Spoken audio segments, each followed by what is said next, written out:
Welcome to The Gap, where it's our mission to bridge the gap between training and on-field performance. I'm Brett Hart, owner of Hitman Performance. And I'm Dan Labadia, the owner of Jack Javelin. Hope you guys enjoy the show.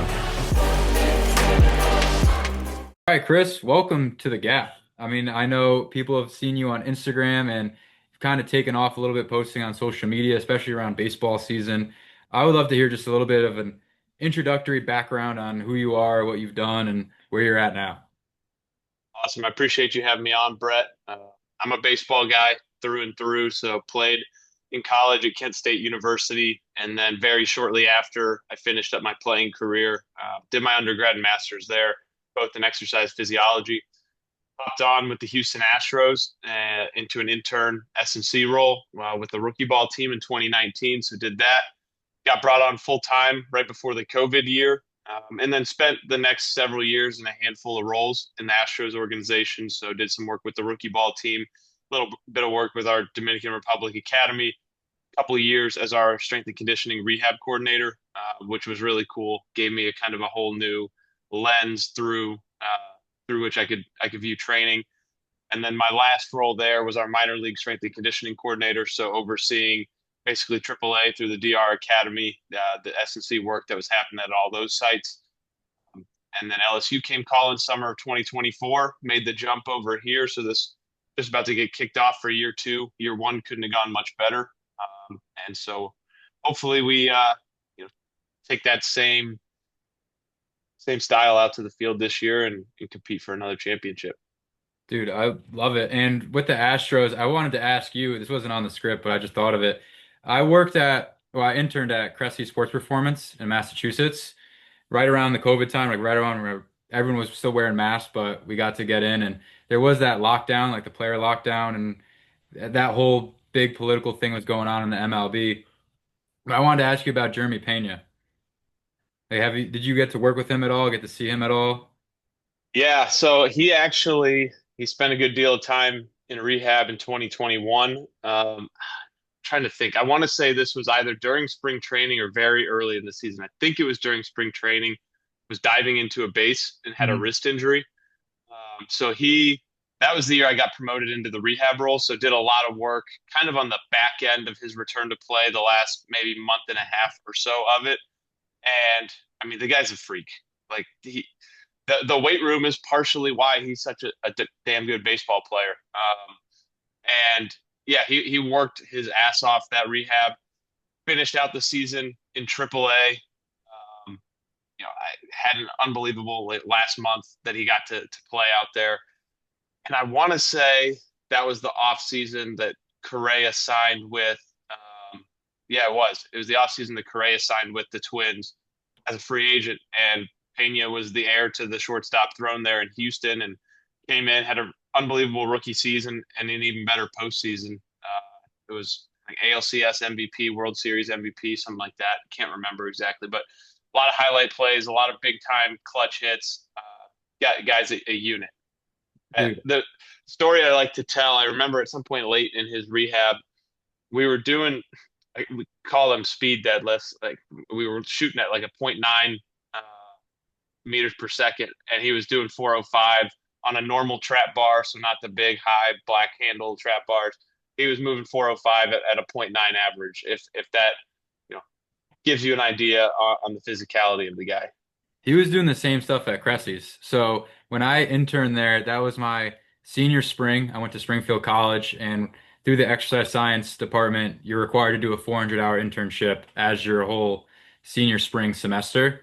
So I've been coaching at the time, doing a lot of youth and high school athletes. I've never experienced a professional body like that, and just like the physicality that some like these guys can get up to.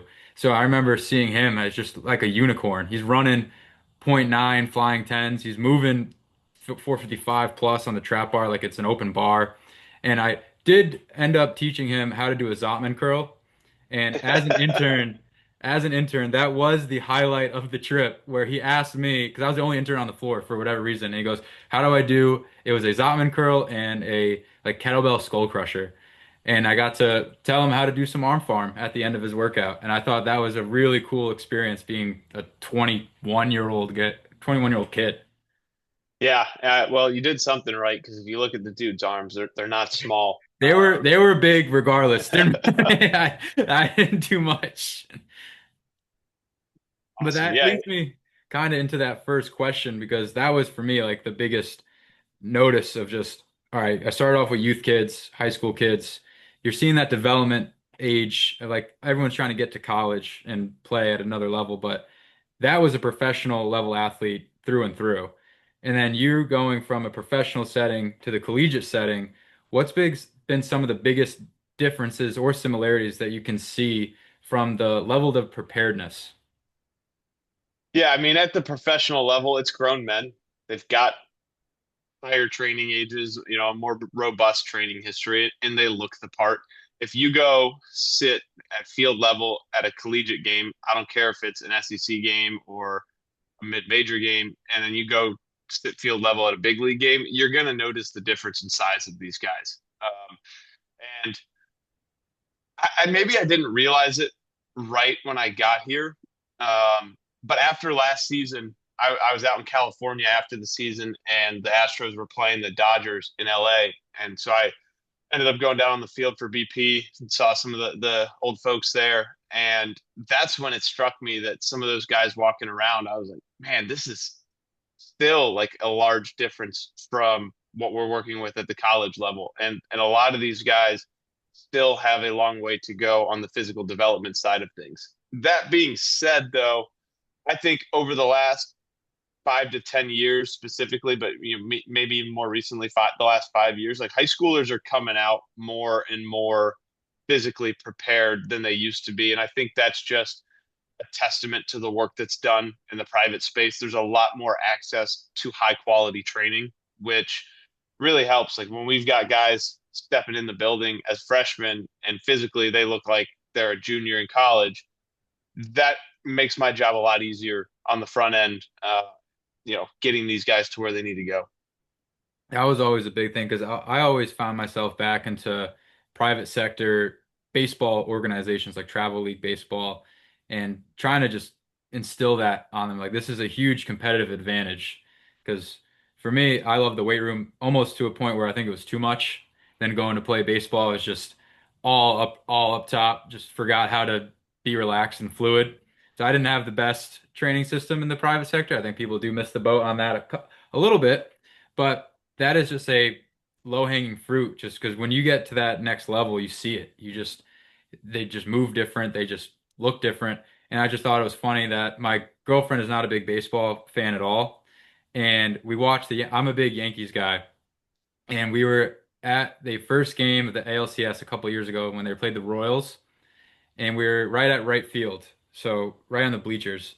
And she was looking at Aaron Judge and Giancarlo Stanton, and she just kept calling Giancarlo Stanton pants because his legs are like pulling out. I was like, yeah, that's why I quit baseball. I was like, I was never gonna, I was never gonna be at the physical nature of some of these behemoths out there. Yeah, those guys are freaks. And even my fiance, when we were in LA, Tani goes walking by and she's like, I had no clue he was that big. I was like, yeah, he's enormous. Yeah, it's crazy. People, you get in those like silos and bubbles. You see them on TV. Everyone looks the same size. And then you get to the field and you look and we're like, whoa, damn. Like these are grown men. I think you said it the best. Like these are grown Yeah, men. there's some horsepower there, along with a really high skill level, which is why there's only 750-ish major leaguers in the world.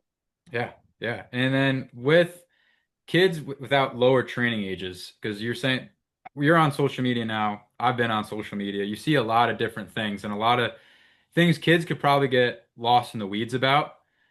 And especially with lower training ages, what would be your best bet for them to start up right now, like a sophomore in high school? I think the two big things are you got to develop movement quality and movement capacity. And so, those two things are the biggest things. We've got to learn how to move well under low loads, whether it's body weight or lightly loaded exercises. And we've got to build some foundational work capacity within those. And even just doing that, you're going to get stronger. You're going to get some neurological gains. You may get a little bit of hypertrophy, but those are going to be the two big things. Some other things that I definitely need to be a part of that program: general athleticism, like learn how to control your body, get some body awareness, some proprioception. So gymnastics variations or crawling, like human movement variations. Those are huge. Taking away senses, whether that's your eyes or feeding your sensors when take off your shoes and socks, and now your feet have all this tactile information. Like that all helps develop general athleticism. But gamify things, play multiple sports as long as you can, I think is beneficial. And then less on like the physical side of things, but I think we need to dose in bits of education to them of like, hey, this is why we're doing this and this is why it's important, whether it's to keep you healthy or to make you better at this specific aspect of your sport. And then you got to make it fun too. If they're a sophomore in high school and haven't been involved in a strength and conditioning world or the performance world a ton, and you come in and just beat them up and it's very militaristic, it's probably not going to create any sort of ingrained habits or some desire to be there and to create these long-term habits and behaviors that are going to get them interested in, invested in, and consistent with training. So movement quality, movement capacity, education, have fun, be an athlete, do all those things.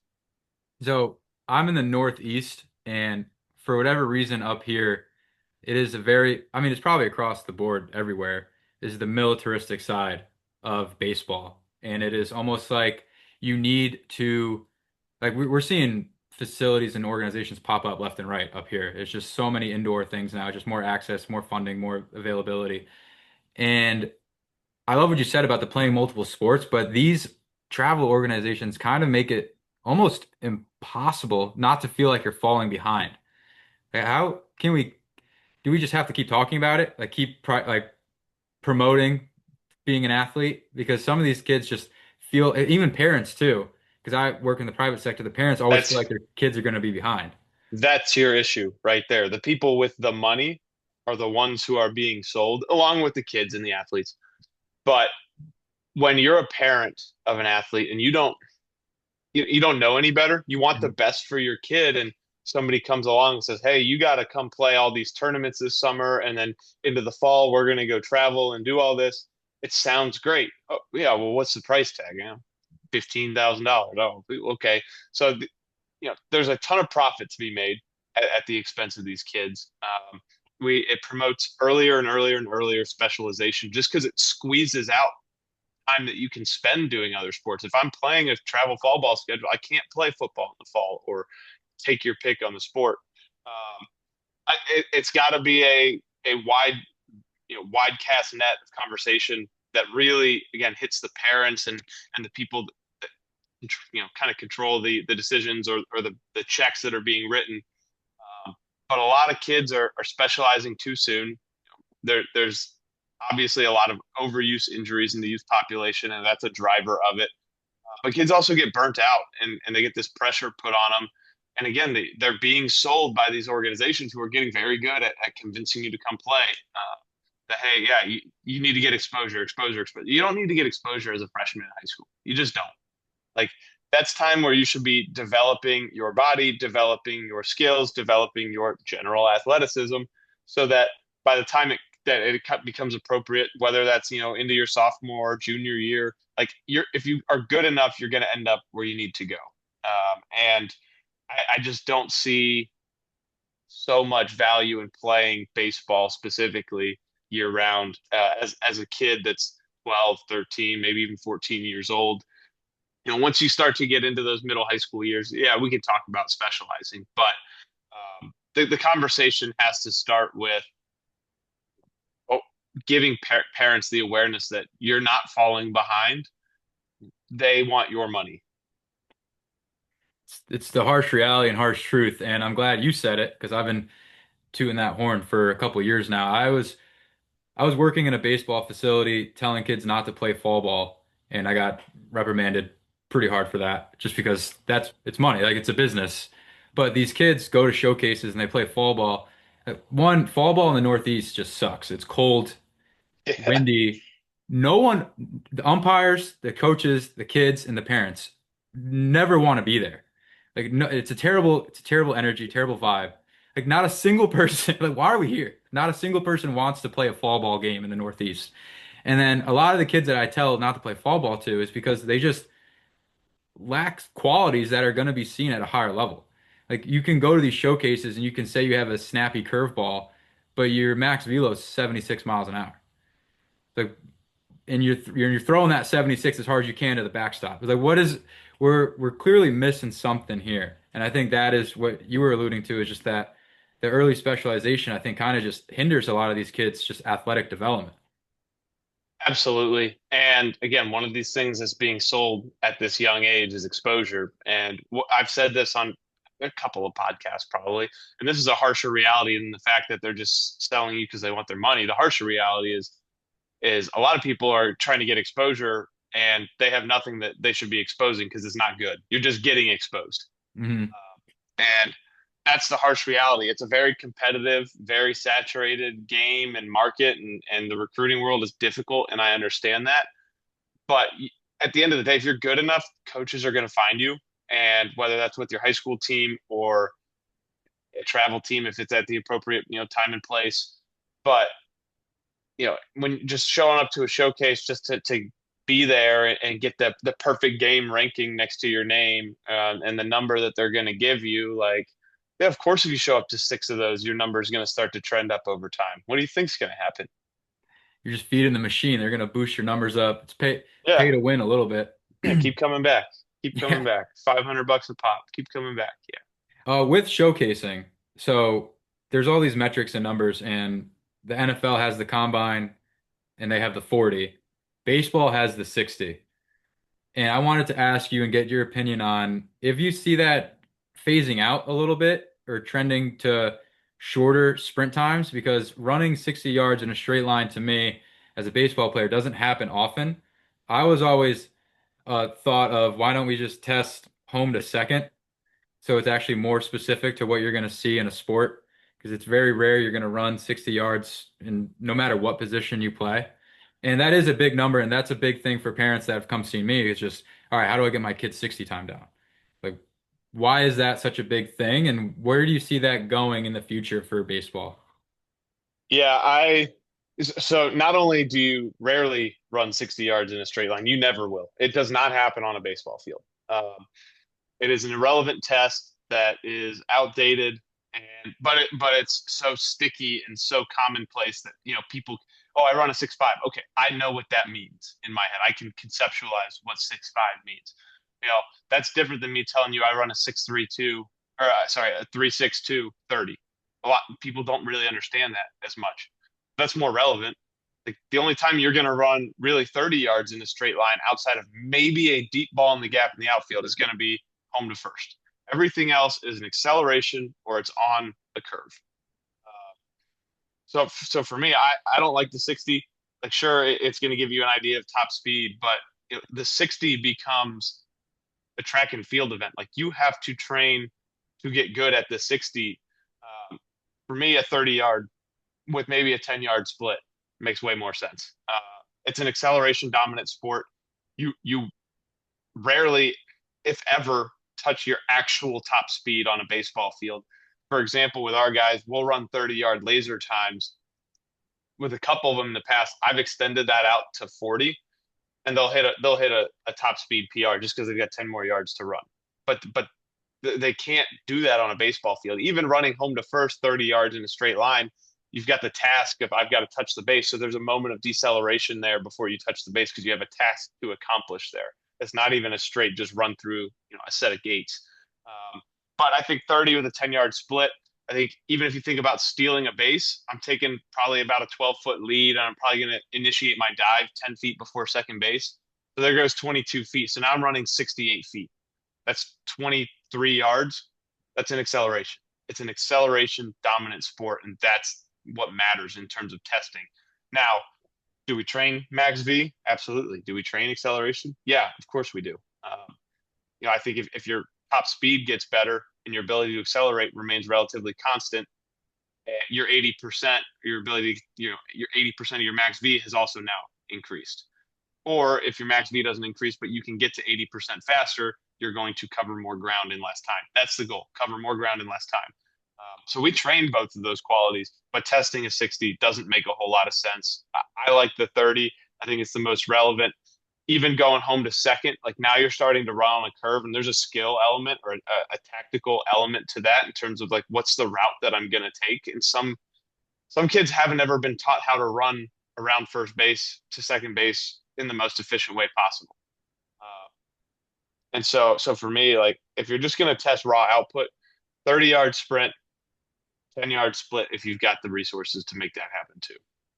What other things do you think would be viable to test for either recruiting processes besides just how good they are at the sport, but like physical qualities? Because I know when I was coming up and doing it, it was exit velo off a tee and the 60. I think that was the only two really big things I could remember. I'm sure there was some other stuff. Yeah, I still like exit velo. Like that's one of your most easily measurable at scale on-field KPIs that directly leads to success, whether that's off a tee, off of arm, off of machine.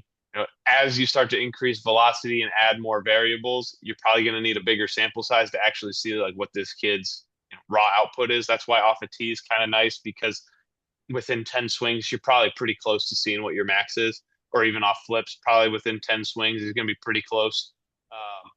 I like that. Throwing velocity obviously is a very relevant one, for position players, whether it's from their position or if it's just a straight running gun. I think you could make the argument for both. Pitching, obviously, there's TrackMan or Rapsodo everywhere now, so those get a lot easier to measure. You got access to force plates. I think force plate jumps give you a better picture on the physical profile of the athlete outside of just how is it actually being expressed and translated onto the field, but what does the engine, just the pure engine, look like? So that takes a lot of the skill out of it, but those are the big ones. All right. Yeah, that makes sense to me. It's just because football, because I train a lot of football guys too, and it's just that kind of bleeds in a little bit with the testing side of things, and everyone sees the combine, and it's almost training for the test versus just training for the sport. They're always 100%. they're always just trying to be like, all right, I got a great 40 time, but now I just can't catch the ball because I just haven't practiced it. And then baseball, the showcase shortstop across the diamond throws are they're way too long. They're just not even, they're just taking forever to get across the diamond because they're doing 10 different glove Yeah. pops, they're Yep. shuffling, they're really getting into it. So the showcases get a bad rep, but I was just curious for strength coaches to see what should they actually be tracking. So any type of force plate, vertical jump would be a good one, vertical broad jump. Or Yeah, I like on the force plates, hands on hip counter movement jumps going to tell me 90% of what I need to know about you, maybe more. Um, Now you can also do other, some sort of upper body testing, whether that's some sort of isometric press or pull, or a traditional 1 rep max bench press. If the guy is adequately trained to actually handle and do that exercise, sure, I think there's some relevance there. Um, but just from like a recruiting lens, like those were the big ones. I think the NFL is interesting because the combine is so deeply ingrained into the sport that it gets you paid, like to just display some of the physical tools. In baseball, the combine has become more robust over the last few years, but I think decisions are still largely made on like what's happening on the field and what kind of projections do we see with these guys, because they're not like the NFL where you're drafted in the next week one of the next season you're starting in the NFL. It's you are probably 99.9% of the time going to spend some sort of time in the minor leagues. So there's a physical, there's a projection piece that's built into that. Um, but yeah, I think those are kind of where I would look in terms of just testing. this is a little bit of an old school way and how I was brought up, but for some reason the old school coaches love grip strength and forearms. So I was curious if you do some type of direct forearm training or prioritization of that, because that was always as a kid, just you need strong forearm, strong grip because that's what holds the bat. Like that was that was the thought process there. And do you test grip strength almost as like a readiness test, or is it a performance metric? How do you go about that? Yeah, so we'll test grip strength with everybody at the beginning of the fall and the beginning of the spring semesters. The pitchers on specifically, and this is more from a health standpoint than a performance standpoint, they'll test grip strength weekly throughout pretty much the whole year. We use devices called the Flex Pro Grip, which also will test finger flexion strength and finger extension strength at different joints. So we're trying to isolate specific muscles of the forearm that we know will take stress off of the UCL in the throw. So they will test on that regularly and also train on those devices doing different isometric hold protocols, which is really cool. So we can test all four fingers at once. We can test individual fingers. Gives us a pretty unique look into more than just handheld dynamometry. I do think there is something to be said for hitters because while your forearms are not producing a lot of the force that is generating momentum into like with the bat, like they are, there is, I think, some correct thought to like they are holding the bat, and if they are not strong enough and there's some sort of energy leak between your hands and the bat at contact, then yeah, I think potentially you could be leaving some meat on the bone. But we do a ton of forearm work with all of our guys. The position players, again, trying to. I think there's potentially a little bit of an offensive output bonus to that for the pitchers. Largely just trying to create as robust a forearm musculature as possible to keep them as healthy as possible. Do you change the workload of direct forearm training versus in season and off season? Yeah, definitely less in season, especially for the pitchers, just because their actual throwing workload is going way up. And just in general for the hitters too, it's probably a little bit lower because I'm not chasing quite as much strength and hypertrophy adaptation in season. I don't want to call it maintenance, but it is more maintenance than like pushing the pedal to the metal and like full throttle. Like let's get some adaptation on these guys. Yeah, all right, that makes sense. And with the big forearms, I'm just picturing Sammy Sosa right now, or like Yeah, Barry Bonds, like those mass monsters, essentially. And for a while, I mean, I haven't seen it as much, maybe because I'm just more removed from the baseball side a little bit now on social media, but the mass equals gas and trying to put on weight. At what point do you think does that become a detriment? Like you just get these kids that spike up weight really fast because they said they needed to put on size, but now they're still unathletic and now fat. Like, like yeah. This is a really good nuanced question. So for hitters, the data, any data set you look at, if you get bigger and you get stronger, all things held constant in terms of the skill side, you are going to hit the ball harder. Well, without a doubt, like just the most undisputable black and white thing that we basically have in terms of baseball performance data. Now, that comes with a caveat because you still have to run, you still have to throw, you still have to play defense, and it's going to be dependent on what position you play, what sort of value you bring defensively. Now, if you are, Giancarlo Stanton and you don't need to be a plus center fielder, then getting a little bit bigger and if even if you slow down a little bit, like the offensive trade-off is going to be worth that. If you are a center fielder who, Pete Crow Armstrong, who defense is one of your calling cards, speed, like then maybe we are less, likely to trade off as much speed for the size and mass gains. A lot of young, and I don't want young guys to hear kids to hear this or high schoolers and go, well, I shouldn't get bigger and stronger. I'm going to slow down. Like to a point, you have to like you're going to get faster by getting bigger and stronger just because of the amount of force you're going to be able to put into the ground. But at some point, we get diminishing or even negative returns, and it's at that point where we need to have the conversation of how much is too much, and it really just depends on the guy and whatever the team or coach or organization deems they want to see out of him, and it's your job to mold the athlete into that. So that's hitters.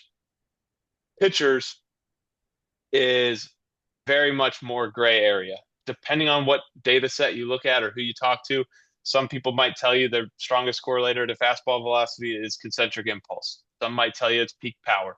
Some might tell you it's something else. And it really depends. There are a lot of different movement strategies when it comes to pitching in terms of guys being more rotational or more linear, guys being more force driven or more elastic. Some of these qualities kind of get repackaged and named, coined differently. But it really depends. Generally, if you get bigger and stronger, you're going to throw the baseball harder. Generally, Like most guys, that's going to hold true. Sometimes you maybe will see the opposite, but it really doesn't happen that often. And if it does happen, it's usually the case that you just talked about, where it's like, oh, I just pack on a shit ton of LBs and I'm not actually like producing more force. And now, my relative strength, my relative power is even worse, and I'm unathletic and I'm fat. So like, that's what people need to wrap their head around, like especially young athletes. If you're a freshman in high school and you were to gain 1 pound a month on average between day one of your freshman year and the last day of your senior year, that's almost 50 pounds. That's a lot of weight. So when I get guys who come through the door and they're like, as freshmen, and I'm like, all right, let's talk about, goals for the fall. And they're like, well, maybe they'll come in summer school. And they're like, well, by the time school starts, I want to gain 15 pounds. And I'm like, hold on. We're not going to gain 15 pounds, anywhere near 15 pounds of lean mass in 6 weeks. It's just not going to happen.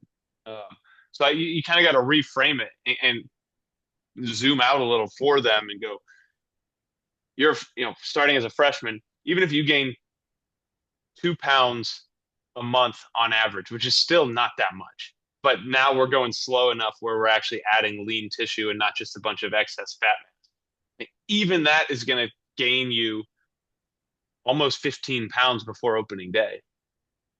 And then if we did that again next year, now you're 30 pounds heavier than when you walked in the door as a freshman on opening day your junior year. Like, it's gradual. It takes time. I don't like when guys just blindly and arbitrarily try to just throw on a ton of weight. I think the more targeted you can be with it, great. Measuring things like relative power, RSI, are going to help kind of guide you. If you can get as granular as looking at body comp through whether it's a DEXA or like an in-body BIA kind of machine, those things are going to be a little bit more beneficial, so we can take a look under the hood and actually see where's this weight gain coming from. You just can't get obsessed with the scale and just arbitrarily say, like, I want to gain 15 pounds. Like, okay, why? Having that conversation with high school guys is just slam your head into the wall type of Yeah. conversation, because it's one, uh, so many kids that are around my height. I'm 5'9", they're 5'9", 5'8" to 5'10", that height range is average height for my skin complexion and how everyone is around here in the Northeast. But these kids are probably a buck 40, buck 50, and they have no juice. Like, they're barely hitting the ball, the outfield. I'm telling them, like, you need to gain weight like over some time. And then all of them, almost 9 out of 10 times, will say, I don't want to get fat because I don't want to lose my abs. Like, that is always, it is such a bodybuilding physique aesthetic thing that is just corrupted their heads. Just like, you're not, what you look like under your jersey like plays a role, like, but you don't need to be Chris Bumstead to go play baseball. Like, it's nice, but you also are looking at all these bodybuilders that are just on mass amounts of steroids that just want to just look the part.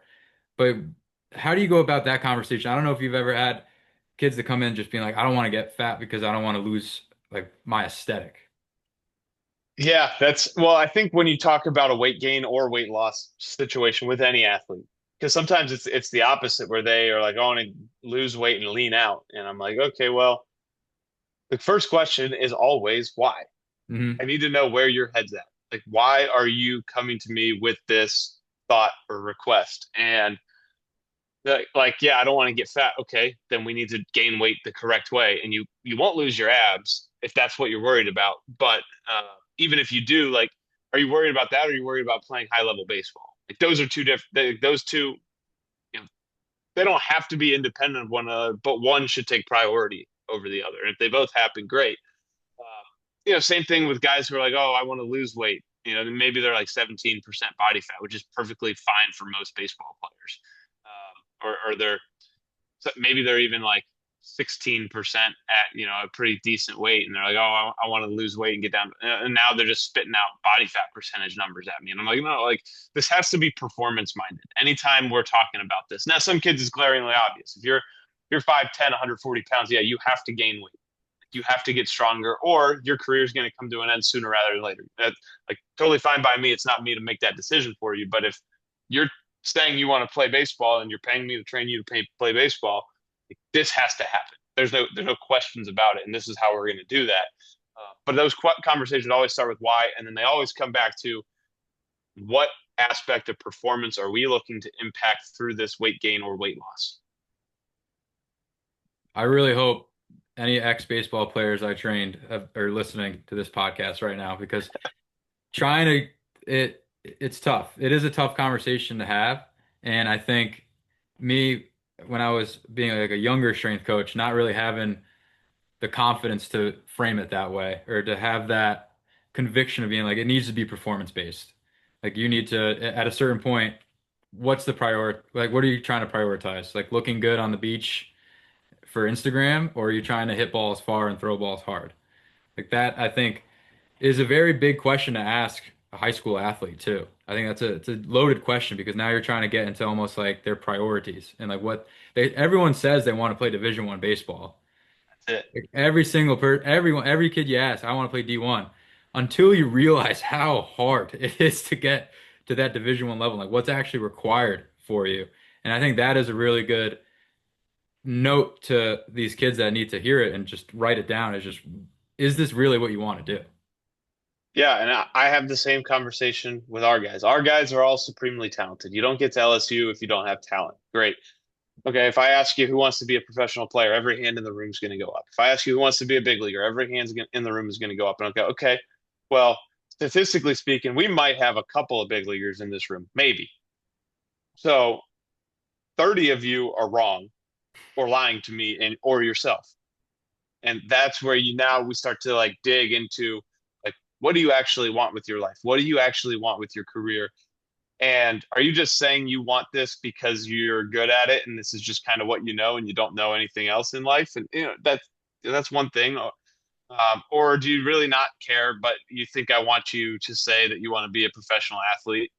And so now we're talking, into like relationship building and like actually getting to understand these guys and what's making them tick. And I do believe that most of our guys want to be professional athletes, and some of them do everything right. Some of them need some guidance in terms of like, hey, you don't know what you don't know, but it is so much harder at the next level. And that could be going from high school to college, whether that's Division II, Division I, Division III. It could be going from a mid-major school, transferring up to a Power 4 school.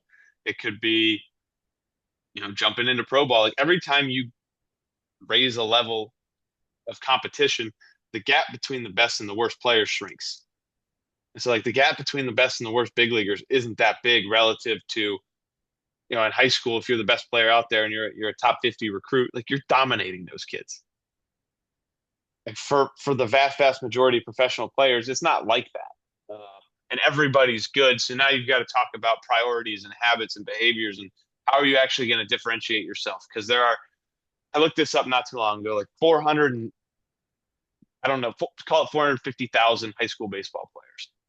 There are like 10,000 Division I players. So that is a massively small proportion. Then we go to professional baseball, and so going from college, let's say there's 30,000 college players, roughly, maybe there's more. Professional baseball, there's about 7,500 total, including minor leagues and big leagues, roughly. And now you're also competing against a shit ton of guys from other countries. And then even when they got to that, I had this conversation in pro ball with guys like you're 23 in low A. Hey, Bryce Harper, he was in the big leagues at 19. Like you're not him, buddy. So like, what are you going to do to get there? Because you tell me you want to get there, but I see your actions on a day-to-day basis and they just don't align. I'm trying to help you. And some guys over time gradually, figure it out. Some don't. And ultimately your career comes to an end at some point, but you've got to be able to do things that differentiate yourself. Because as you go up, the margin between players and the margin to take that next step becomes smaller and harder and more difficult to find. Yeah, 100% agree. I mean, I've preached that a lot to kids, and I've had that preached to me growing up. And there's always someone out there, any part of the world, that's working just as hard, if not harder than you. And I think that is always a competitive mindset to think of as well. And I just wanted to shout out one kid that I don't think will ever listen to these podcasts. He might listen to this one, but his name's Matt Scott. And I've seen him in two different facilities. He was a Stanford baseball pitcher, and he's going to Georgia now. But he is the most pro level, like pro ready college kid I've ever seen. And not even from a performance side, not even from a pitching side. He's 6'8", he's 260, strong as an ox, throws 96. Like the metrics are there. It's how he approaches the training session. He comes in, he'll sit down, he'll journal before the session. He'll always have his paper sheet. He'll be putting things in the right way. He works out everything to a T of how you're supposed to do, and he'll have his protein shake after, and then he'll leave. Like he'll do his routine, and I saw him do it every single day for a pretty extended period of time, like a full off season that he was there. And that was 2 years in a row I saw that.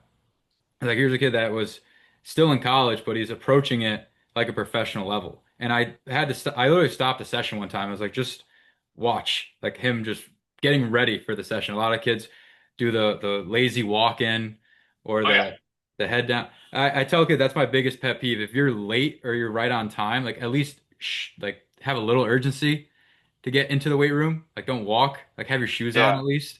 Like stuff like that. It's crazy that athletes don't see that, but I think it's the coach's job to point that out and be like, this is what coaches see. absolutely. And it makes an impression on people. And again, it's a game where you're trying to distinguish yourself from others, and little things can add up. And props to Matt, because like those are the guys you want to work with. They make your life so easy. They come in, they do everything to a T. They dot their I's, cross their T's, and then they finish up, they clean their shit up, and they go home. That's what being a professional is. And then you do it the next day and the next day. And if you're lucky enough, you get to do it for a decade. Yeah. In a game of failing, you want to make sure you can control as much controllables as you can. Yeah, And 100%. I think a lot of kids just take it for granted. Just the relying on the talent, like relying on talent alone can only get you so far. And it's really cool because I think I told you this. I think I messaged you this. LSU is like my dream school, primarily for the colors, because I love the jerseys are so sick, and it's the atmosphere and everything about it. Just I loved it. I wasn't good enough to play there. It's the talent, the work ethic, and everything was there. Not to bat me on the back, the talent just wasn't there. Past 85, couldn't see the ball. Just which is a tough thing to happen, but it's just really cool to have you on here and say it at that level that it's true across the board. Like just the attention to detail and doing the little things right. Just no matter how high up you go or how prestigious the university is or whatever jersey you got on, whatever. Now we can talk about NIL and social media following and all that.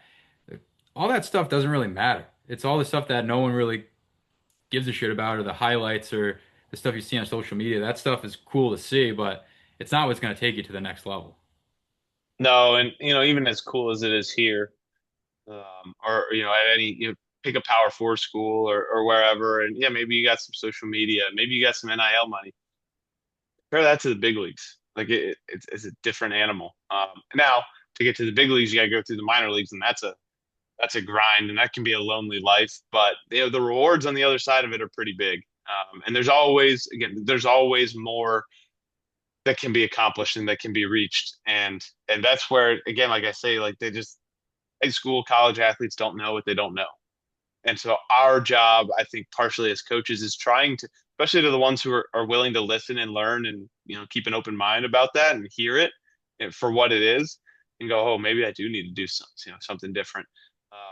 It's our job to help educate along the way and, create the behaviors. And you're not going to get every single guy, but the more that you can get to flip that light switch on before it's too late, like that's a great measure of success as a coach. I think, outside of the realm of wins and losses, like there are things that I wish I would have done differently in my playing career. And, maybe things would have transpired differently than they did, but it's too late and I'll never know. I don't want guys to have that same feeling ever. And I try my best to be as real as possible so that they know I'm not just like, shouting, these gospels like, hey, like, these are real things that you're going to feel because at some point somebody's going to take the jersey off your back. Like, very few people get to decide when they're going to hang them up. It's usually somebody at some point tells you you're not good enough anymore. And when that moment comes, if you're not one of the fortunate few that get to choose when you retire. I hope that as a coach, I've instilled in you something that you can lay your head down on the pillow and go, I did everything I could. I wouldn't change a thing. I love that. I think talking about the philosophy of coaching, the stuff that doesn't get highlighted. I think social media does a lot of showcasing the physical, like the bench presses, the Yeah. crazy mobility, the this versus that. Do we do this? Do we do that? It's all this. It's all strength coaches being bored and wanting to argue with other strength coaches. Yeah, it's a That's circus. it's like I do social media pretty much full time. I gotta throw my phone across the room sometimes just to get off it. That's why I wanted to do this podcast and just have other coaches on to speak about it because that is the truly the art of coaching is that connection building. It's that relationship building. It's turning that light switch on, what you said, which I think is perfect, is just that getting that aha moment that I think is just huge for a lot of guys to understand and to know, like, especially if any young coaches are listening or to understand, is just that's just as important as the X's and O's, in my opinion. Yeah, 100%. And that's, that gets into, like you said, the philosophy or the why behind it, and trying to actually have an impact outside of wins and losses, because that's what we're trying to ultimately accomplish, is creating better people that happen to be good at their athletic endeavors. Something I did want to ask you because on social media I do see this and I have people ask me a bunch of questions on it is I don't know if so much if it's a trend. I guess the Yamamoto kind of did make it a trend. Is the like crazy mobility routines that you're seeing now. It's just the stretching and the back bridges and doing all this stuff. I'm sure you made a post about Yamamoto as Yeah, well. I did. Sure Yeah. did. Yes, you did. And I had a buddy who's in double A right now, like text me being like, "Yo, Turbo Jab's sick. I just did it today." But but is there a thing of being too mobile? Should we be chasing mobility? Should we be doing these crazy end ranges of motion, or like, what is your take on all that? So in baseball, and again specifically with the throwers here, I'm talking about, like, being able to access extreme ranges of motion is usually like an advantageous quality to have, because it's going to give you essentially more time to impart force into the baseball and generate momentum and velocity and hand speed. Um, that being said, you don't want to, I think people need to, one, understand the difference between flexibility and mobility. Like, if I'm flexible and I can just drop into the splits on a moment's notice, but like I can't really do anything there, like that doesn't serve a purpose.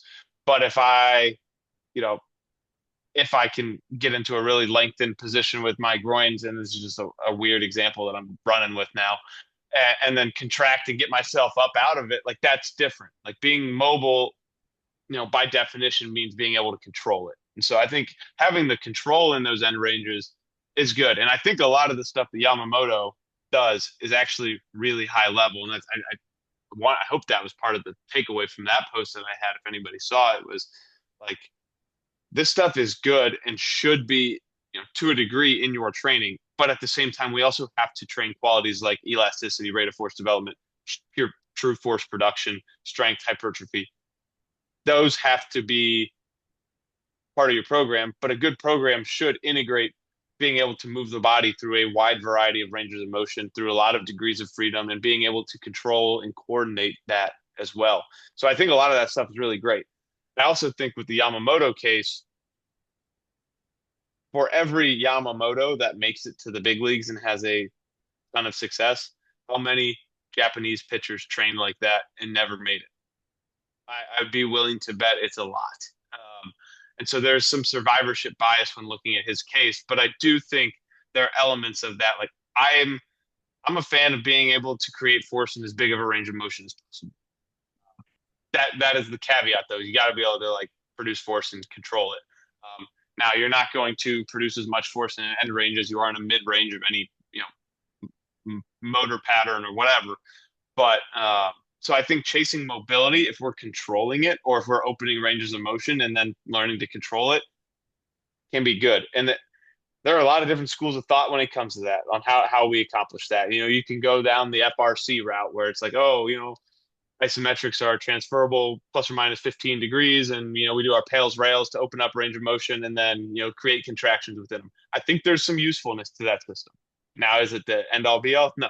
I think the brain's the ultimate governor here, when it comes to opening up ranges of motion and flexibility. And there's so much that I don't even know in the world of neurology that I probably am not qualified to speak on this, but go sit in with an orthopedic surgeon doing an ACL surgery. The second they finish it up and sew the knee back up, or whatever they're doing with the portals or the incision, what is the first thing they do? They crank that thing all around in different ranges of motion to make sure that the graft is set with the proper amount of it's taut enough, but it's not too it's not too loose, not too tight, that the anchors have held.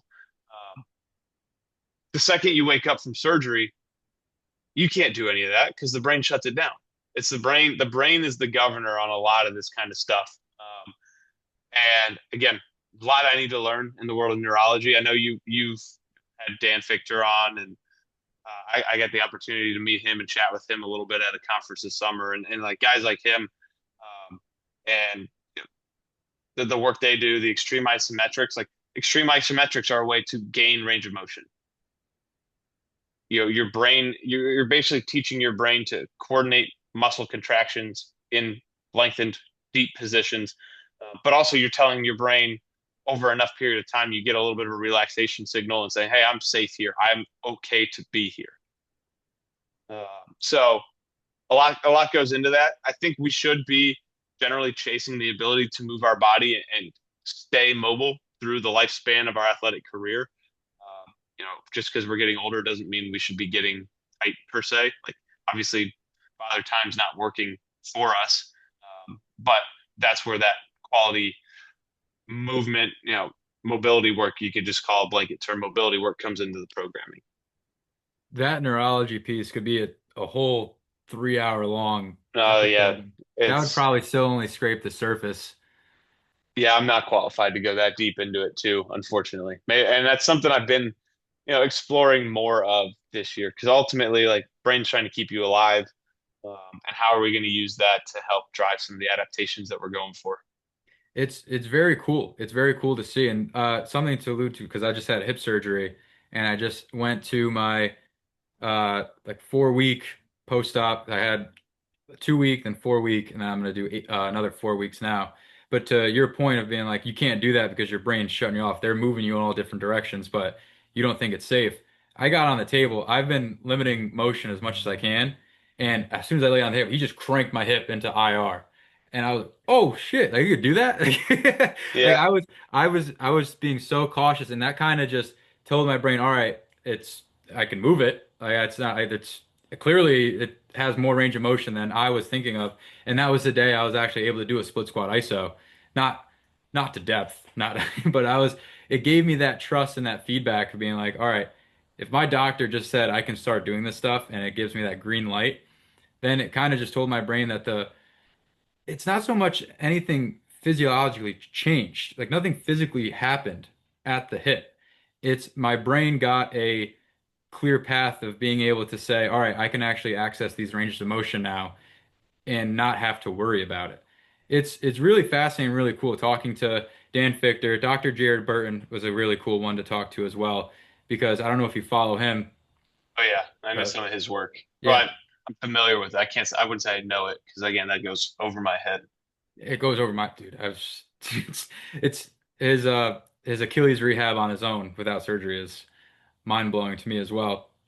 But just them having that thought of being like, all right, if my brain can control this and I can tell my brain this or give this input, then it might help clear up some things. And that kind of goes into my point with I was going to ask you about nicotine and with chronic Zyn use and baseball is a big just dip tobacco nicotine infested because Yep. you're bored. Sunflower seeds is kind of the gateway because you start developing oral fixation. You start little league, high school, it's gum and sunflower seeds. Then college and pro, it's dip and Zyn now. Zyn's huge. And for me, I mean, I was addicted to nicotine for quite a bit. And you're also I'm just a stim junkie, ADHD type, just always having to move around. I don't even think I stopped moving my hands this entire time. But it's just it's hard for me to sit still. And for that, you're constantly in that sympathetic state. You're always in that go mode. So it's really hard to access ranges of motion. I was curious to ask you about your take on chronic Zyn use or chronic nicotine use, just in terms of limiting output. Yeah, a lot goes in here. Like for the chronic users who either always have one in or it's throughout a lot of the day, like you're gonna have high cortisol levels. Your adrenal glands are gonna be firing on all cylinders way too much. You're gonna shoot your dopamine reward system in your brain where you're not gonna get pleasure out of things as much as you should because you're just flooding it so constantly. Those are some of the general things. But when we talk about athletic endeavors specifically, you're gonna get a lot of vasoconstriction.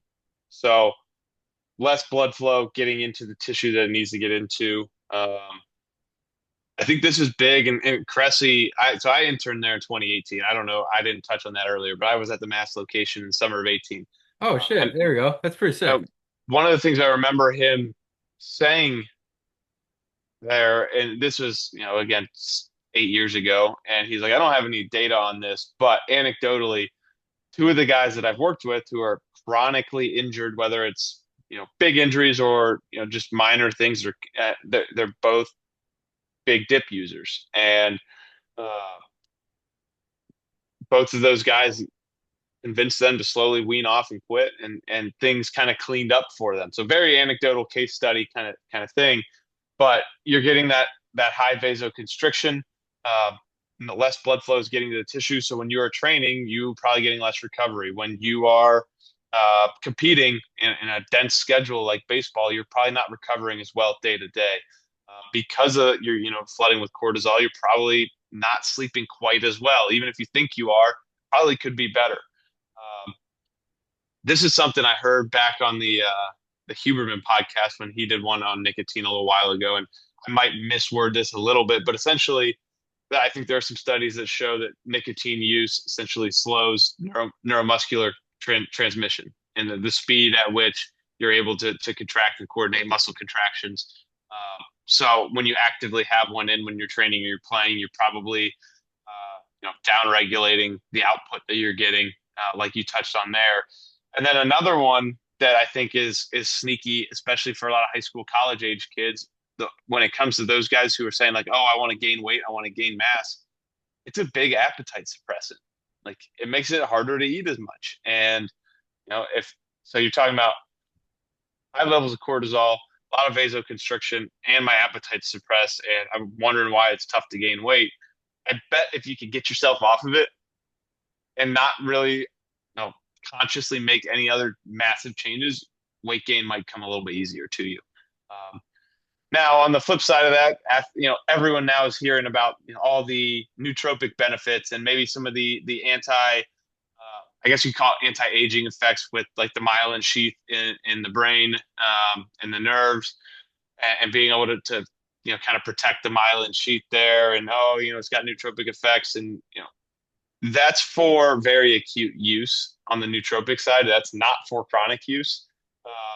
And when we're talking about athletic performance, like I'm not really worried about you in your myelin sheath, like to be 100% honest. Like if there's some clinical use cases for, people with disorders or diseases that deal with that, then sure, like go explore those. That is not you currently in your state. So that does not apply to you. And the nootropic thing is just you rationalizing it to yourself that you should be using it, or that it's not bad for you. That's a huge one. I made a post on like my story with I it, saw and it. Yeah. yeah, it got over 1 million views. It got it got 1 million views, over close to 15,000 shares, I'm pretty sure. And I would probably say 70% of it was negative. Like people definitely hit the nicotine crowd because like when you're addicted to something, you're going to rationalize it as much as possible to make it seem okay. Like my whole thing, and I was telling athletes, is if you can get it for $5 across the gas station, across the street, like how good can it really be for you? It's like you're always using it. You have one in every hour, and then every 15 minutes, like kids would just be ripping it all the time. Plus the energy drinks, plus the video games, the stress of school and everything. I just would say, yeah, you can use it a little bit, but even then, just might as well not even bother because it's extremely addictive. Yeah, yeah. And again, like you're not gonna be good enough to be able to like use it for a benefit and no more. Yeah. Um, and it's the same with caffeine. Guy rolls in with an energy drink every day. You're not getting a benefit from that. You are just trying to fight off withdrawal symptoms. Just not as severe because it's caffeine and maybe it's not as severe of a symptom that you're going to get from it. But like you only get performance benefits from caffeine when you use it in relatively high doses around competition and you're not a habituated user. And it's usually, the results there are, or the research there is kind of mixed when it comes to anaerobic or power output sports. It's good for aerobic events where it's going to help you burn fatty acids more efficiently. But like you having your 200 milligram C4 before you train is not letting you get more out of the training session. Like that's not even a high enough dose to have a significant impact on performance. We're talking you need 3 to 6 milligrams per kilogram on the low end. So for most athletes, for a 200-pound athlete, that's like, forget the math, but it's like 270 to 540. And you're doing that every day. So now you're just habituated to this like low to moderate dose of caffeine that really does nothing for you besides maybe wake you up a little bit because you can't function without it now. So something that you were talking about with the waking up and the sleep is what tends to happen. Well, what I you become kind of like a chemist. You try to like you hear all these things that are good, like oh, magnesium glycinate and melatonin like help me sleep. The magnesium sure it could help, but once people start taking melatonin, just like fall asleep faster, now you're not getting as deep enough sleep because you're constantly stimmed up the entire day. Then you're slamming up to 12 milligrams of melatonin I've seen people use, and now you're not getting high quality sleep. Then you wake up with withdrawal symptoms plus bad sleep. So then you need to up the dose even more. Like there's kids drinking 2, 3 energy drinks a day plus the tin of Zen, and they're wondering why, and then they blame the training. Yeah, yeah. Yeah, it's a vicious feedback loop or cycle that you can kind of find yourself in. And it's interesting, like I'm not saying don't use caffeine, but you got to know what you're actually. And if you say, "Hey, man, I like to have an energy drink when I wake up.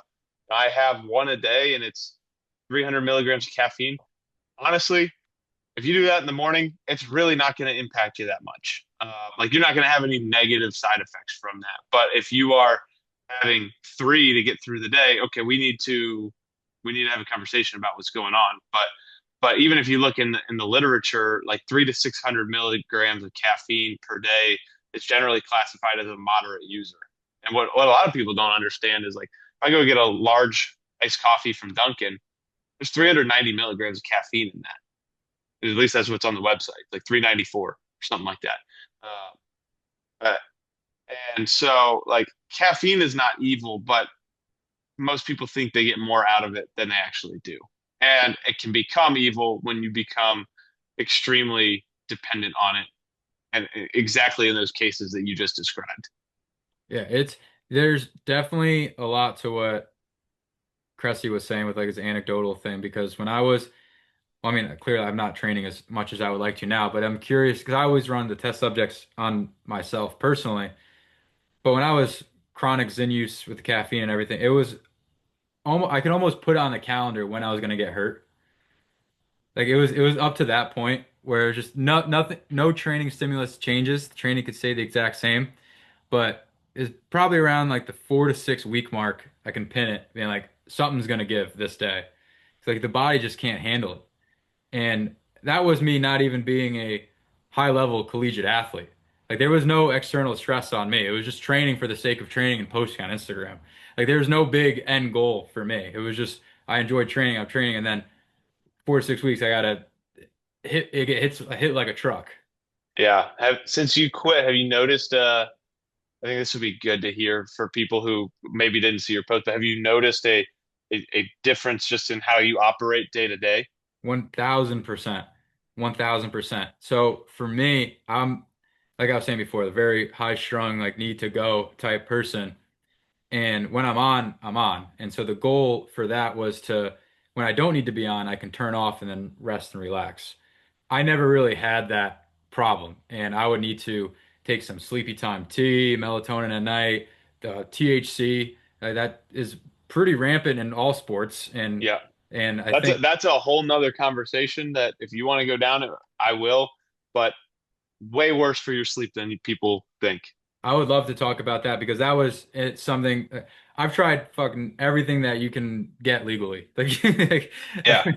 so like the THC to help sleep and the nicotine to help wake up and the caffeine to help wake up, the nicotine to help focus, and then the THC to help sleep. That's all three self-medication processes that hindered my ability to even focus on a task. And I always joke, just sitting at the computer, you're stimmed up and you got all your documents out there to work, and then you're scrolling on your phone because your dopamine receptors are fried and you can't do deep work anymore and you're just having to scroll. Like I couldn't read. Like I used to be a pretty avid reader and I couldn't read for more than 10 to 15 minutes at a time without feeling like I was about to get attacked by a lion. Like it was something like that. It was just the go mode was on. Now I can read for up to an hour. I've gotten to that point where I can sit down and enjoy a nice book. Granted, a lot of it now is fantasy and some cool medieval shit that I love reading just to get me out of that mode. But I'm able to do it now. And I would, during that time of chronic use, I would have never, I've tried. It was like white knuckling to get through 10 pages and it was really tough. That's interesting. Are you reading that series that all the girls are reading now? I don't know. It's some thing with dragons and shit. No, I'm My reading fiance's been reading. Oh, I forgot that name of it. It's called Ranger's Apprentice. Okay. I started reading that, and it was a book I read back in eighth grade, maybe early high school, and it's like a 10 book series. I was Yeah, really I was big gonna into say sounds familiar. Really big into Percy Jackson too. Yep. Kind of gives me the same vibe, but like stuff like that, I love to just. I got in like that self-help book rabbit hole. And after a while, it's just nothing's changing. I was saying all these books are pretty much saying the same stuff. I was like, I actually got to do something now with it. Yeah, so it's got to be nice. I probably need to get back into like some of the fiction stuff more just to unplug and let the creative mind go a little bit. But yeah, back to the THC thing. So yeah, this is also very anecdotal. But everyone's gonna tell you, oh, I take it and I sleep great. I sleep like a baby. I bet you're falling asleep faster. Sure, maybe. Uh, but I bet you your sleep quality is shitty. And again, anecdotal, and this is based off of just a Garmin watch. But anytime since I've had this that I've used THC close to bedtime, more often than not, my sleep quality that night is shitty. The same, it's equivalent to if I had 3 or 4 drinks relatively close to bed, and it's just saps. And now it's not the same as if I were to go, if I were to go to a wedding, and let's just say we let her rip that night, and then I like, oh boy, I barely even slept according to this. It's maybe not quite as bad as that, but it's like it's kind of insidious because of people go, oh, it's better for you than alcohol, which like, yeah, maybe, maybe depending on what you're considering better, what your criteria are. But it's just like when you drink a lot, you fall asleep quicker. Everybody's had that moment in their life where, they had too many drinks and they lay down on the bed and boom, they're out. Unless you're the person who gets to spend. And maybe they're like equating that, or, THC is kind of the same where it's like, yeah, you're going to fall asleep quicker, but that's not a good night, restful night of sleep. Your REM, your deep sleep are going to be way down. Um, and that's one with younger athletes too, that they see it and they've been told or they've rationalized it to themselves that it's healthier than drinking. And that's a conversation that a lot of them I think need to hear is like, I don't think it is, especially in males. There's research that it can trigger episodes of psychosis and things like that, especially with chronic users. That again, I think, and maybe it's in the name of profit and legalizing it, nationwide. That some of those things have kind of gotten pushed under the rug, but I don't think it's everything it's made out to be. And I always thought that it would, because being completely stemmed up the entire day. You're just running high anxious, high anxiety type. Like maybe not clinically diagnosed, but you're feeling anxious more so than normal.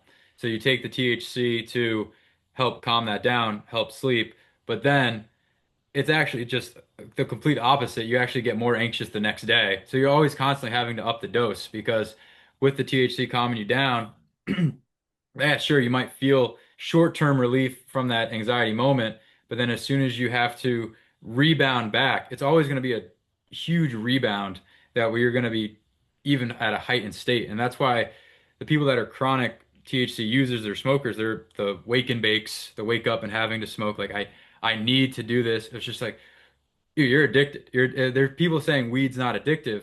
Maybe the substance in itself isn't, but the response you get from it and the inability to handle that heightened level of anxiousness and anxiety, 100% you can get addictive to that relaxation feeling.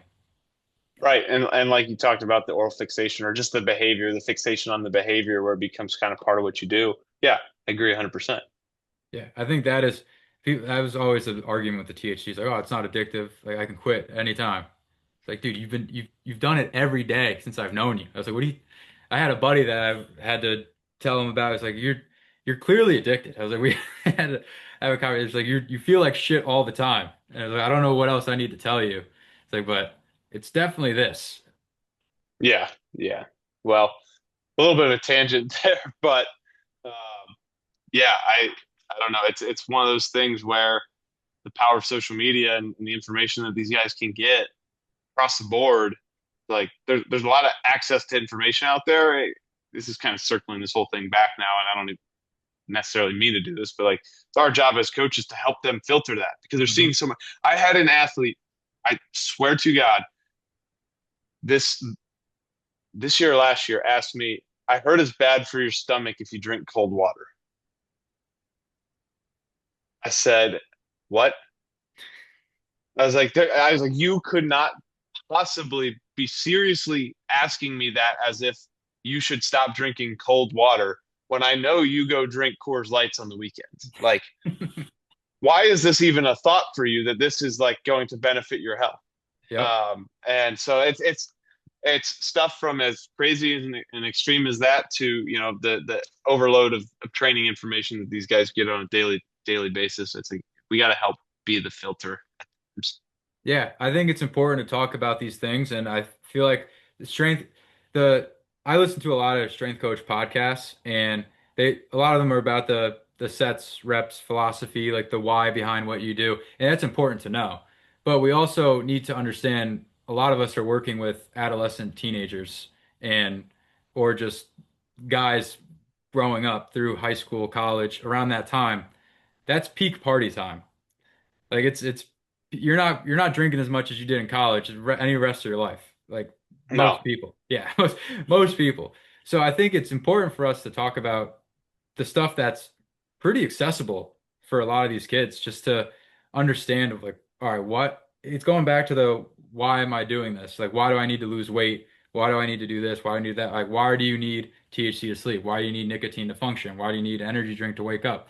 Like it's just peeling back the layers that I think gets missed a lot. And I think they're cool conversations to have. yeah, and those are conversations I try to have with our guys too. Like I'm not oblivious to the fact that alcohol exists and they're college age males. Like okay, how can I educate them so that maybe when they go out, it's not quite as detrimental to their body. I'm not going to out program partying, but like having real honest conversations about like this is what happens to your body, not like oh this is it's bad for you, don't do it. Like I'm not going to tell them if you have a beer at dinner you're going to explode, Hmm. but I'm going to tell you if you're drinking 4 beers a night 4 days a week you're going to gain fat mass and you're going to ask me why you're gaining weight and you're not trying to, and I'm going to be like well there's your answer. So like nuanced conversations, but again, trying to be as real as possible so that we can get as close to the ultimate goal, which is max performance. 100%. Yeah. And you just remind me of a funny story. It's just, I played baseball at University of Bridgeport as a D2 school in Connecticut my freshman year. In order to stop us from partying or just to stop the team to go out and get hammered or whatever, Friday and Saturday nights, we had indoor live batting practice at 10:30 p.m. Oh man, yeah, that's I've heard all sorts of examples. I don't know if I've heard of 10:30 BP on Friday and Saturday. That's fun. It was crazy. It was great. It was terrible, but he knew where we were. And I was like I would never do that as a coach. I'm not sacrificing my Friday, Saturday night. I love my guys. I love my athletes. I'm not seeing you at 10:30 at night on a Friday. Like I'm probably gonna be in bed or relaxing or something.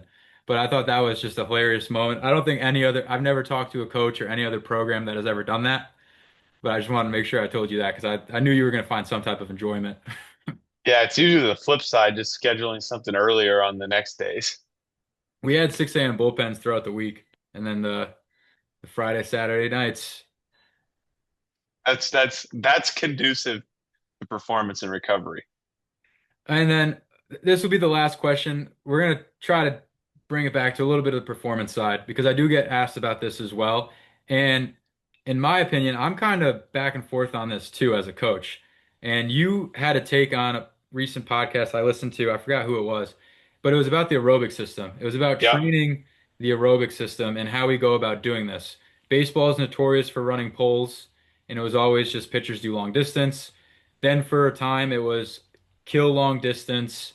We're just going to sprint and like get close to the demands of the sport, and we're going to get fast and athletic. And then we kind of are seeing now that our pitchers aren't having the capacity to do that over a span of a long time.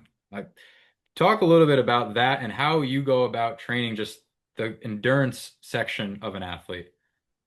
Okay, so our hitters and pitchers are slightly different here. The hitters, I don't have a ton of dedicated aerobic work for them.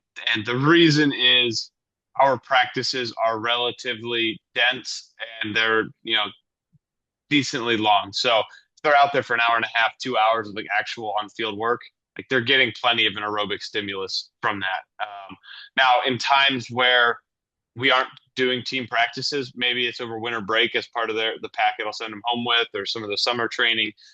We'll do some repeat sprint stuff and maybe some tempo, some short tempo runs. So we will do a little bit of aerobic development, but largely practice and just time on feet is really what those guys need. I think if I could develop more of an aerobic base, I would attempt to, but I think at that point maybe you're really you're starting to sap other qualities, or you're really upping energy expenditure, and so I think there's value in terms of being able to have an aerobic base and recover in season, and really for pitchers, because there's a lot less of that practice demand for them. So we've got to supplement their energy systems development. And like you touched on, it used to be long, slow distance, and then we swung the pendulum way too far. I think we're still too far on the side of specificity, where we're trying to mimic the work rest interval of the sport itself and of pitching. And I think this is where it's important to kind of distinguish between energy system development and conditioning, where energy system development is general to physiology to me, conditioning is task specific. And so the way that pitchers build up their conditioning specifically is by building up pitch counts in a ramp up for the season. So right now, none of our guys could go out and throw 5 innings. By opening day, 3 or 4 guys are going to be expected to be able to go 5 innings that first week. And how are we going to do that? They're going to throw a certain amount this week. It's going to be a little bit more next week, a little bit more the following week, and we're going to progressively overload their pitch count. That is their sport specific conditioning stimulus. On my end, I am trying to develop as robust an aerobic foundation for these guys as possible. So our pitchers throughout pretty much all of the year that's not in season will do aerobic capacity work twice a week, somewhere between 30 and 60 minutes. I keep it very general. Again, you can get more targeted with this. I think in a team setting, you now the juice isn't worth the squeeze. I tell them, hey, we've got a few polar heart rate watches, and I'll give them options of modality. Incline walk. You can go out and jog and run poles if you want. You can get on the elliptical. You can get on the bike. You can get on the stair climber. The only thing I want you to do is keep your heart rate between 120 and 140, and you do that for the allotted time. We'll do that twice a week. We'll supplement with some tempo runs once a week as well. As we get into season, we'll back off and just do one aerobic capacity session as their on-field demands come up. But that way, we develop a robust aerobic base, which is going to help them recover pitch to pitch in terms of regenerating their phosphocreatine stores.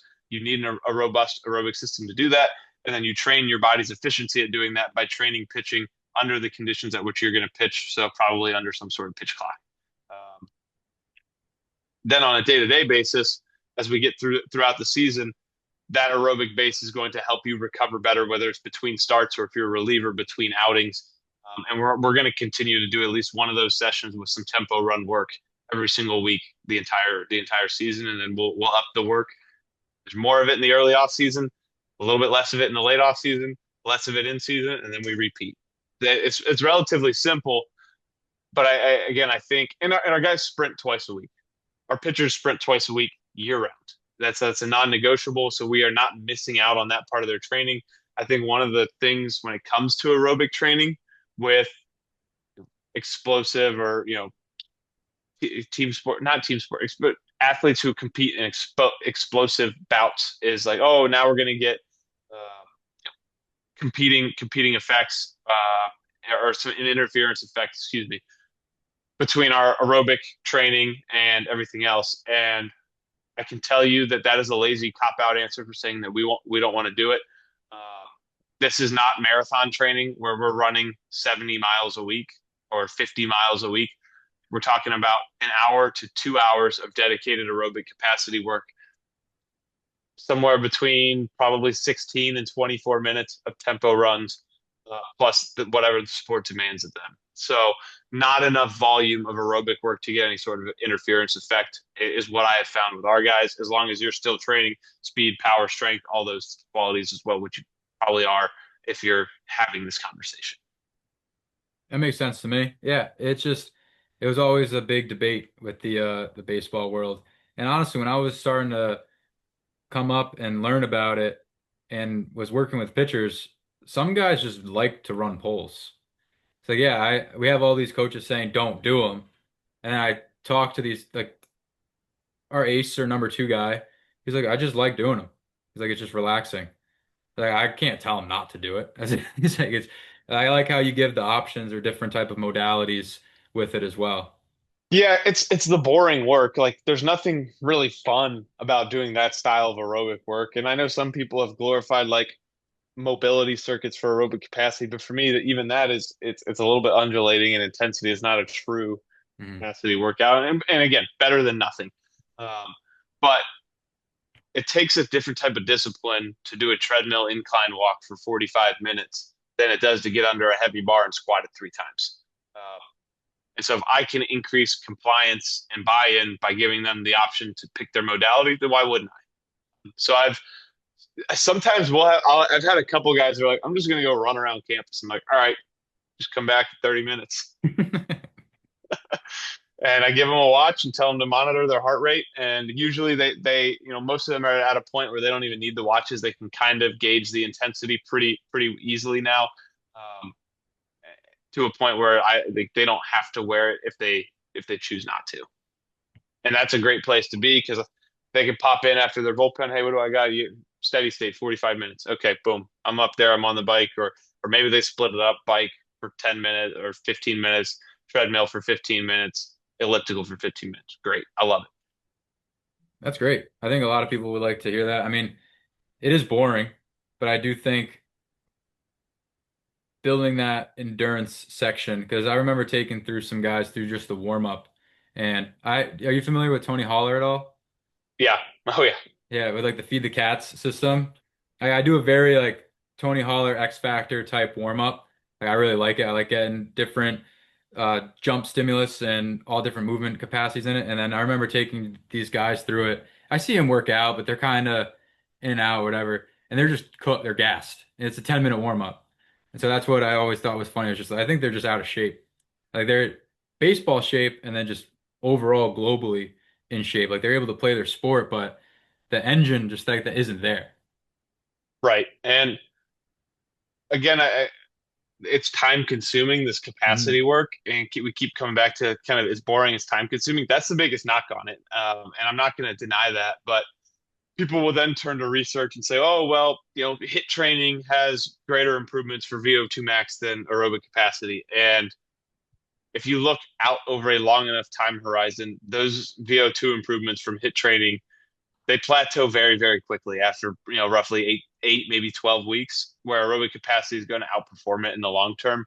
And it's really these central adaptations that we're going for with it. We're looking for left ventricular hypertrophy. We're looking